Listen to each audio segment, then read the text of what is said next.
which costs a lot. Now, as you were also walking around the room, were there some things that you either did not find someone to sign on, or it was difficult to find someone to sign on? And somebody's shaking their head like, yes. So what was that for you, ma'am? Yes. Health. Please raise your hand if you value health, even if it wasn't written on your paper. Sweet. 2 more. Yes.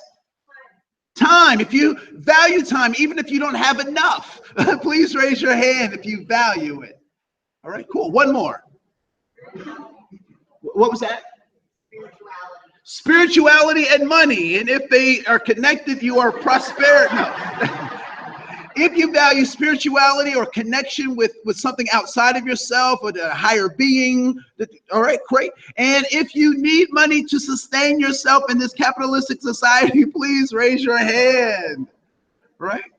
Yeah.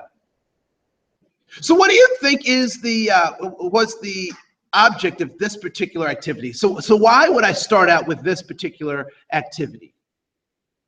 Remind us what we have in common. To remind us what we have in common as human beings. What else? That there's so much to value. What else? How to be grateful, to develop an attitude of gratitude. Connection. That we're also all different. Now, one of the things that I have a problem with many people who keep me employed, because I think they do oftentimes these cultural competence trainings or diversity trainings in some very poor ways, but they help keep me employed. And so I enjoy their the messes that they create because they keep me employed. But one of the things that I think is extremely important that we must recognize is that we have both similarities and differences. And that is what we should be considering as diversity. It is the relationship between our commonalities and our differences. And I have to value and understand both.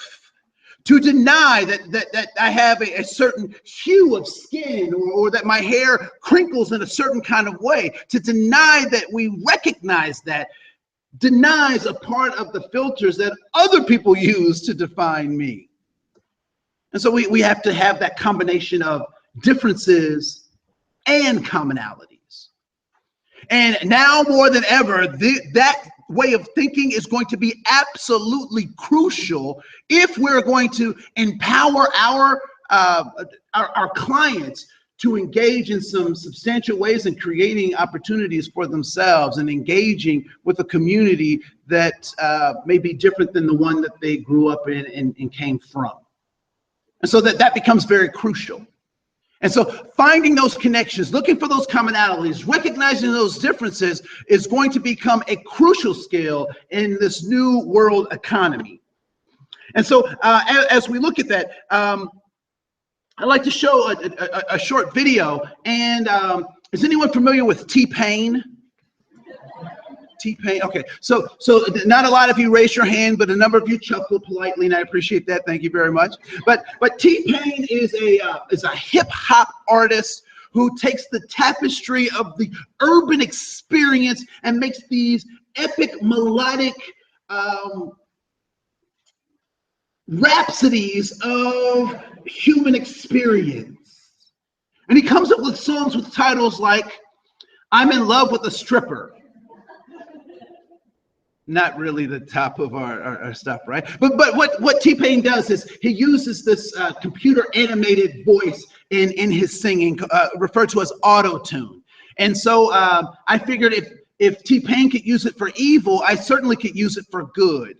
And so so we're going to show a clip that has this auto-tune as a part of it. There's also subscript, but I think you'll get into the messenger as well as the message. And so as we watch this clip, I want you to think about what are some of the themes that keep being repeated throughout this presentation. What was the context of the presenter?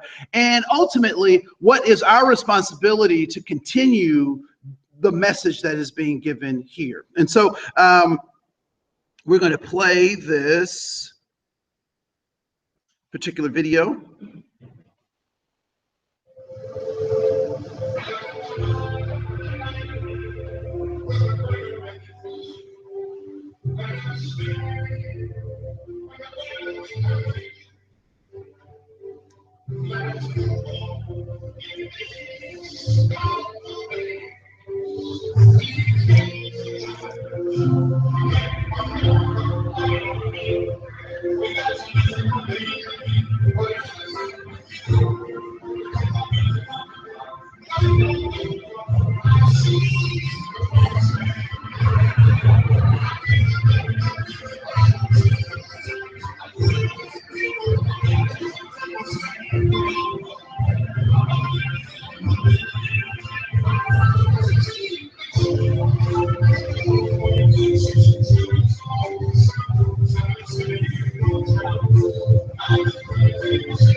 So what was the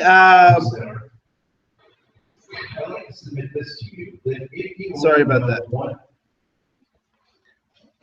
So the presenter in that was whom? Martin Luther King, right? And I would go as far as to say the Reverend Dr. Martin Luther King.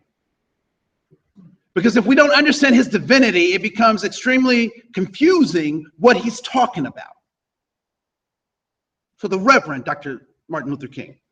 I would also submit to you that it is people of faith who have been able to prick the heart of this nation to cause it to move. To cause it to move. And so does anyone know what speech this comes out of? Okay, so you're really quiet right now. So I saw a couple of people raise their hands. And this is what I like to suggest to you. I want you to think about all of the speeches that you know that Dr. King gave. And if you can only come up with the name of one, you have work to do. You have work to do. Now, the thing about this particular speech that I find absolutely chilling. I mean, the hair on the back of my neck stands up every time I play this, every time I listen to this, is because this was Dr. King's final speech, the last one he gave. And it's called the mountaintop speech. And so what were some of the themes that you heard that he kept repeating throughout that presentation? What did you hear? Faith. What else did you hear? Rising up. What else did you hear? Hope. What else did you hear? Vision. Change. Unification. Love. Belief. Perseverance. Don't fear. Bravery. Now, I think it's funny. So the movie was horrible. Horrible movie. Will Smith, Earth 2. Did anybody ever see that? Or Second Earth? I don't forget what the name. It was absolutely horrible movie. Most powerful thing that Will says in the whole movie. And actually, I think they made the movie just for him to say this. That danger is real, but fear is a choice. Danger is real, but fear is a choice. And so Dr. King said he wasn't going to fear any man. So he had bravery. He was able to see things that other people couldn't see. And so I find it interesting that this particular mountaintop speech was not something he was supposed to do. He was not supposed to be in Memphis. He was not supposed to be helping these black and white sanitation workers get equal rights, get fair pay, get good compensation. He was not supposed to do those things, but he was there and he did it. And there are many stories that go along as to the trappings of this particular journey. One of which is that he would send Coretta Scott King fresh flowers every time he went away. She was a good Southern belle. And so he would send her fresh flowers. But on this particular occasion, he sent her plastic flowers. And being a person who received fresh flowers every time he was gone, she took offense to receiving these plastic flowers. And if you're accustomed to having one kind of relationship and you feel a shift in the relationship, what do? What would you do? So she called him up and she said, Martin, what is going on? I got some plastic flowers sitting on this doorstep. What's that about? And he said, Coretta, I don't feel good about this one. There's something different about this, and I don't feel good about what we're doing here in Memphis. And she was a good wife. Good wife do when she feels or hears that her partner is feeling depressed or stressed or strained or unsure of themselves. And what does she do? She reassures them. She pumps them up. She's like, no, Martin, you got this. You've done this 1,000,000 times. You're going to come home just like always. This is another opportunity to help some people. And this is what you do. And Martin says, okay, yeah, you're right. Yep, I can do this. This is what I do. And she said, okay, now back to these plastic flowers. Why did you send me these plastic flowers?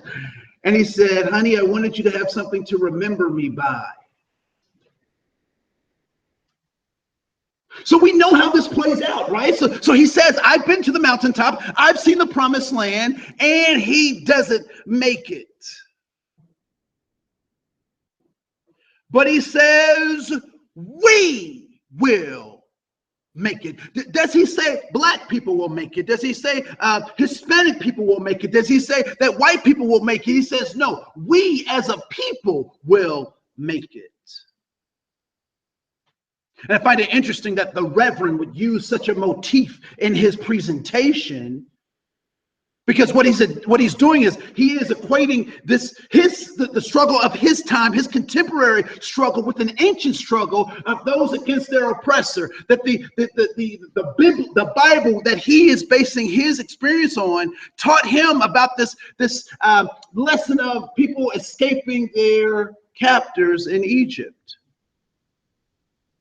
That there was a leader that said, "Let my people go." Much like Charlton Heston in that movie. Anybody ever seen that movie, The Ten Commandments, right? So it took me a long time to know that actually black people did come out of Africa, but that's a whole nother thing, just as about the movie, you know. So I imagine in my head that there's a part two to that movie, and that the part two looks like this. That the old leadership is now off the scene. There's new leadership here, and the people are following this new leadership. They're not sure about this new leadership, and they're complaining to the new leadership about the old leadership. And so finally, the new leadership is fed up with the people. So this is, again, in my imagination, they bring all the people on Pride Rock. And so they stand on Pride Rock and they say, "Simba, don't go there." No, I'm just. So they stand on Pride Rock and they say, "Moses is dead, dead, dead, dead." They drop the mic and they walk off stage. For these people who are part of this epic struggle, this classic battle of good versus evil, people fighting for their freedom, and their leader being Moses, and now he's taken off the scene. Everybody knew he was off the scene, but why was it necessary for this new leadership to say that old leadership is gone? Why was it necessary?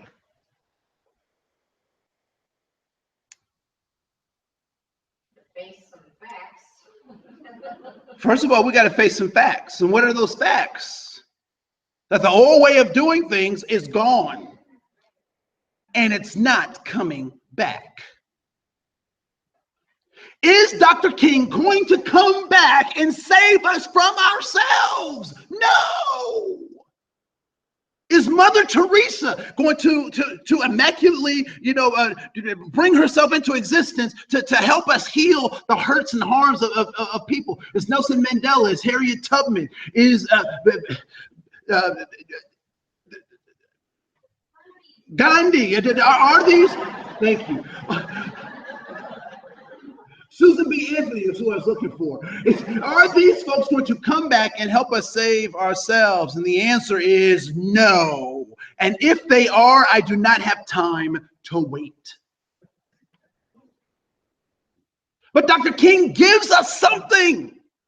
He gives us something. He says, "I might not make it, but we will." Did you know that you are somebody's Mother Teresa? You are somebody's Dr. King. You are somebody's Gandhi. But typically, you don't take up that role because you're embarrassed. And what is your embarrassment? You don't know what to do. In the face of injustice, in the face of misogyny, in the face of racism, in the face of oppression, sexism, heteronormative oppression, we don't know what to do. So what's our default? Nothing. But I want to encourage you. We have programs for you called Couch to 5K. Anybody ever seen those? Right? Couch to 5K is to encourage people to get off of the couch and to actually start to run in preparation for a marathon. There are areas in my life where I'm running a marathon. There are other areas in my life where I'm just running a 5K. There are other areas of my life that I need to get off the couch.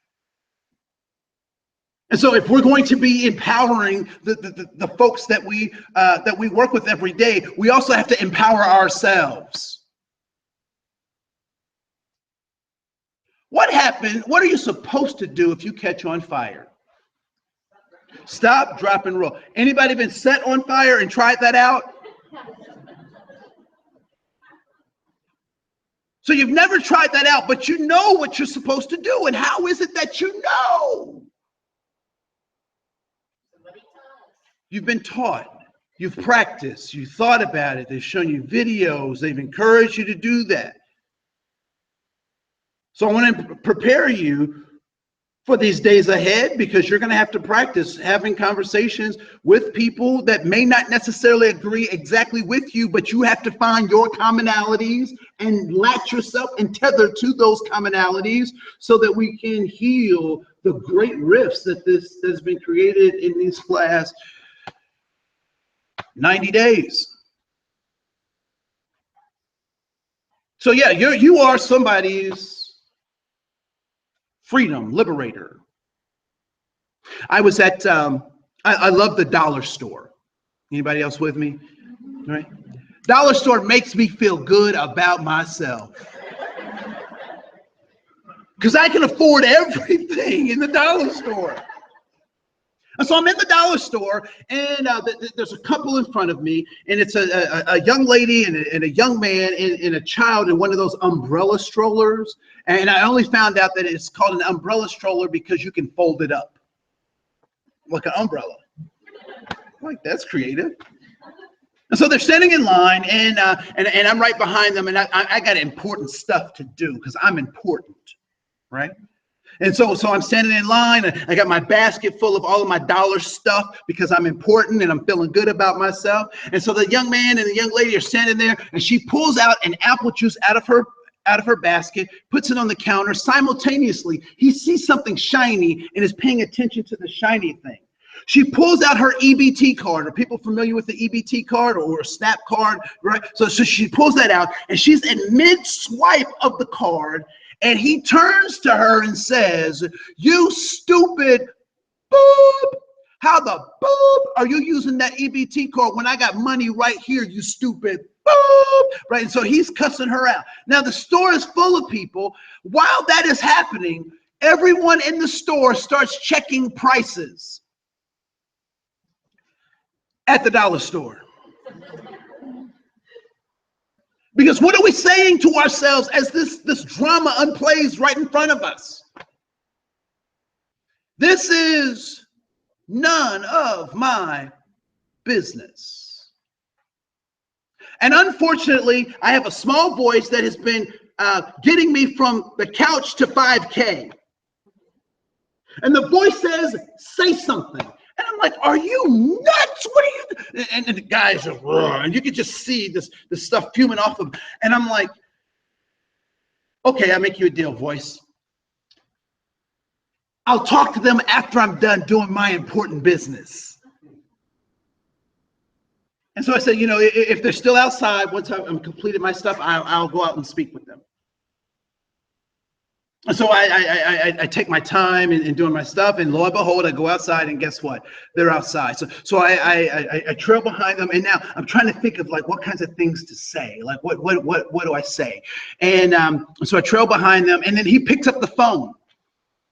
He gets a call, and he's talking to whoever he's talking to, and he's still pointing at her, and he's cussing, and he's loud, and it seems like he doesn't physically get bigger, but like his aura is just like.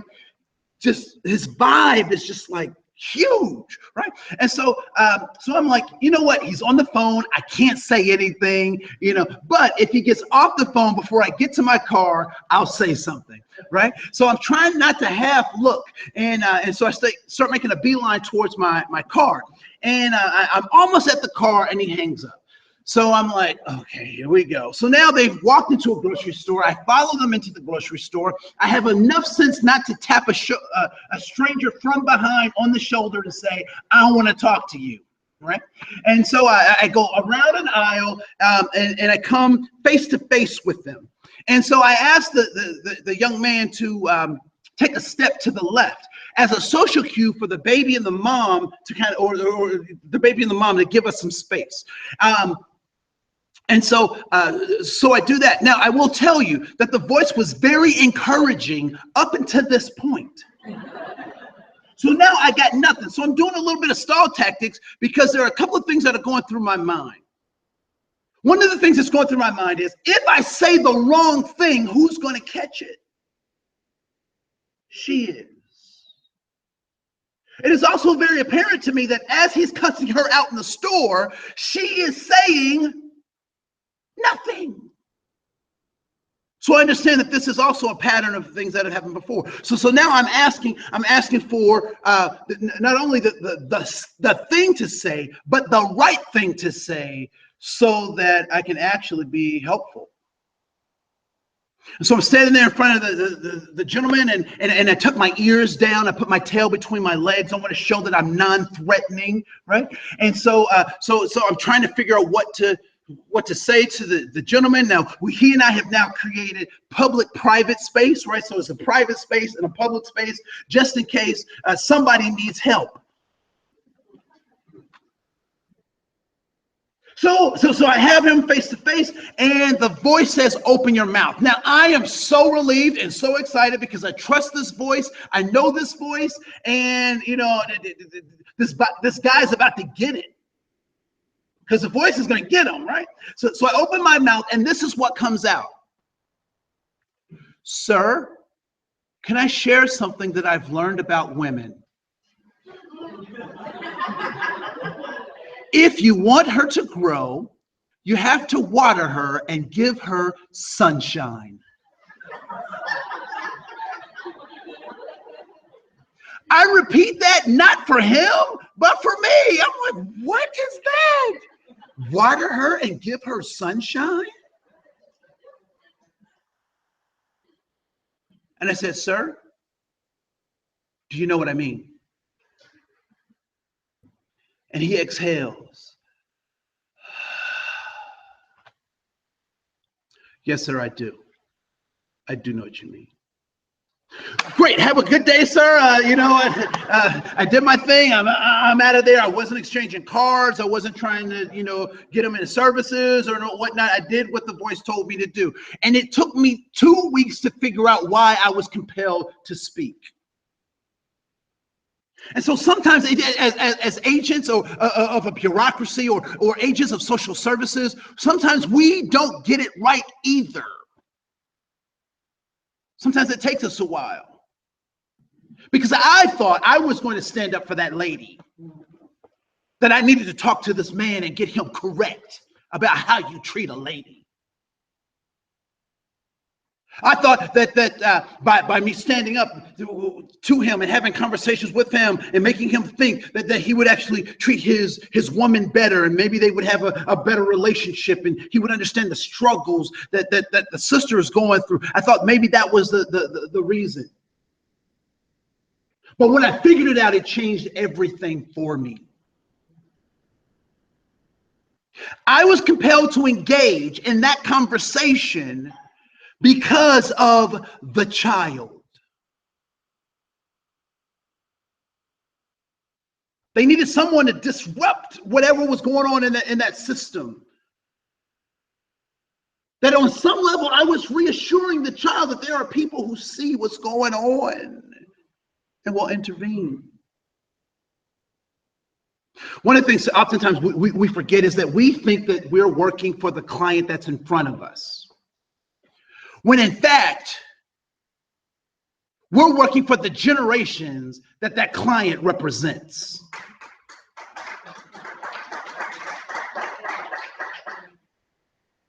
When we provide education, when we give people skills, we give them jobs, it is just not for them, but it's for everyone who follows behind them. I was on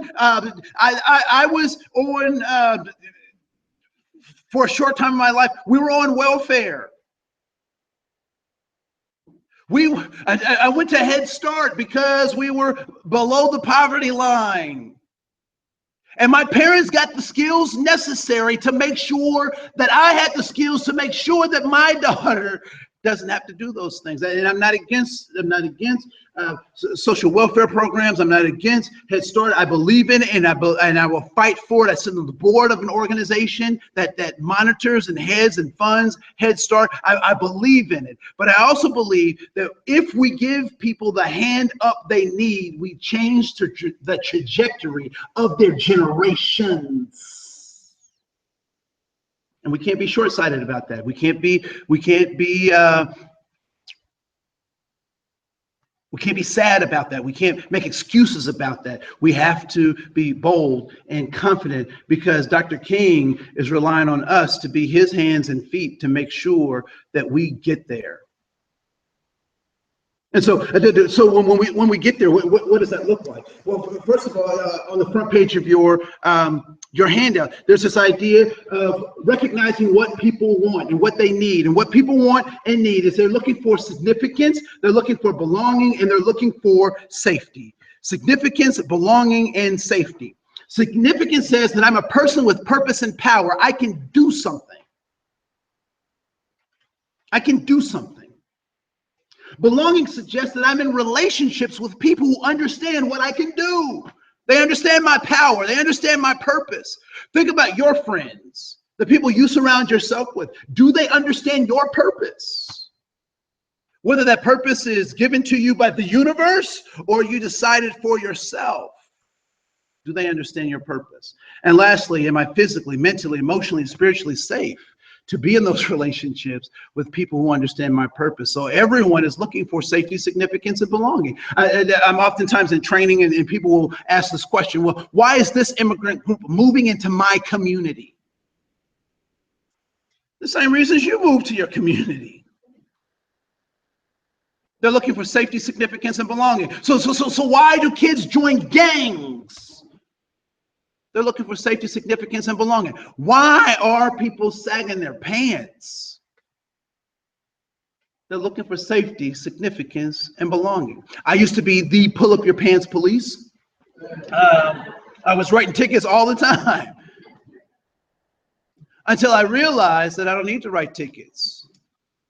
What I need to do is show people or tell them, give them the information that they need to make better choices about their lives and say there are certain contexts where you may not want to sag your pants. And there are certainly contexts where it is a skill to be able to sag your pants to make it through the day.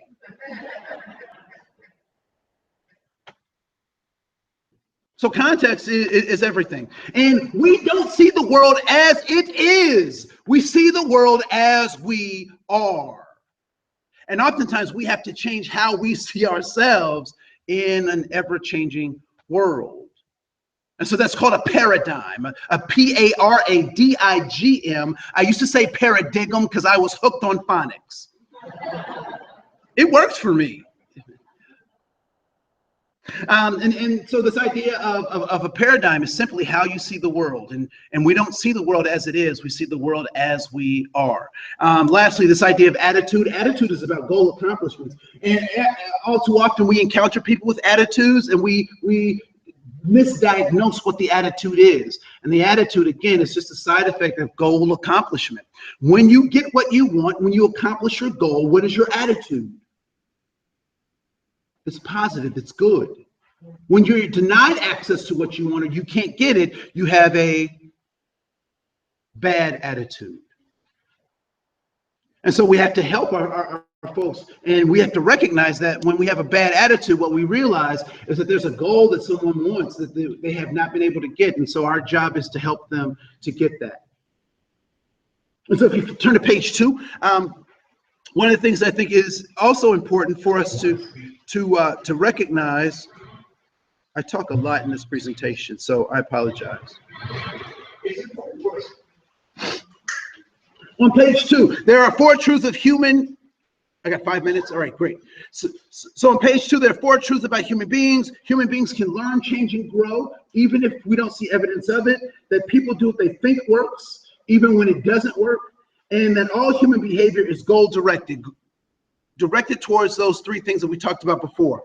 And that attitude is a reaction to a goal. What is the most valuable non-renewable resource on the planet? Time, water, you. And so part of our job is to remind people that they are whole human beings. Even without a job, even without being able to produce, I am a whole human being. When I see the people with the signs, one of the things that I strive to do is to remind them that they are whole human beings that may be stuck in a spot. My spot doesn't define my humanity. My relationships with other humans defines my humanity. So as you think about that, on page 3, I talk a little bit about these artificial ways that we like to talk about humanity and how that's broken up. The importance of the human soul, to not fall to technology and obstacle illusions. These obstacle illusions come in the forms of talking about races and our differences. These are obstacle illusions, artificial barriers to authentic human relations. And at the bottom of page 3 is an assessment that you can take for yourself. Give yourself a plus, a minus, or a 0 when you've had conversations about those particular groups. Because we also have to recognize this particular question. If we're going to be effective in working with people, we have to have an answer to this question. Is there something wrong with minorities? And every negative indicator, we see large groups of minorities, particularly African Americans and Native Americans. Is there something wrong with them? And if the answer is yes, then we need to get a commission to find a vaccine. We need to get a pill, a shot. We need to do something to augment their DNA so that we can fix that DNA. But if there is nothing wrong with them, then we then have to start looking at the systems by which they're created and operating in. And I want to tell you that my hue, my skin tone, my texture has nothing to do with my humanity. In 1970, I was born, and there was a barbaric practice that the doctors had at that time, and they would hand the baby over. The doctor would hand. The doctor would receive the baby, and the doctor would slap the baby. And so the doctor slapped me, and I did what any self-respecting young man would do. And I slapped the doctor back. That's actually an old Richard Pryor joke, and the only one I can tell. And so he handed me to the nurse, and the nurse did something that was very archaic and barbaric at the time. And she looked at me, and she had a checklist, and she went down her checklist, and she hit this category called race. And in Dayton, Ohio in the 70s, there were 3 categories: black, white, and other. And so she looked at me, and she looked at my family, she looked at her list, she looked at me, she looked at my family, she looked at her list, and she made her decision. And what decision do you think she made? Black. But sometimes I fantasize about what if she had clicked something else. But that's only a fantasy. Right? But the thing that compels me to really think about this world in a totally different way is the answer to this question. Before she made her decision, I was here. So what was I before she made her decision? I was born human, but America made me black. Fitting into this society is requiring and asking that you fit into some kind of box. The liberation comes for us when we recognize these differences and these commonalities, and we can celebrate both of them equally and importantly. And I will tell you, as a job seeker, it certainly does not feel like you're human when you can't provide for your family. So a big part of your job is to remind them that whether you have a job or not, you're still human. How are you doing today? What's your name? Have you eaten? What's going on? Let me make sure I get you some resources so you can feel good about yourself. Because if I can't feel that, then I can't feel human. And ultimately, what we're trying to do is give people the dignity and honor in being human. I didn't ask to be here, but I'm trying to figure it out as best I can. And I do a lot better when I'm connected to you. My name is Andre Cohen. Thank you so much for your time.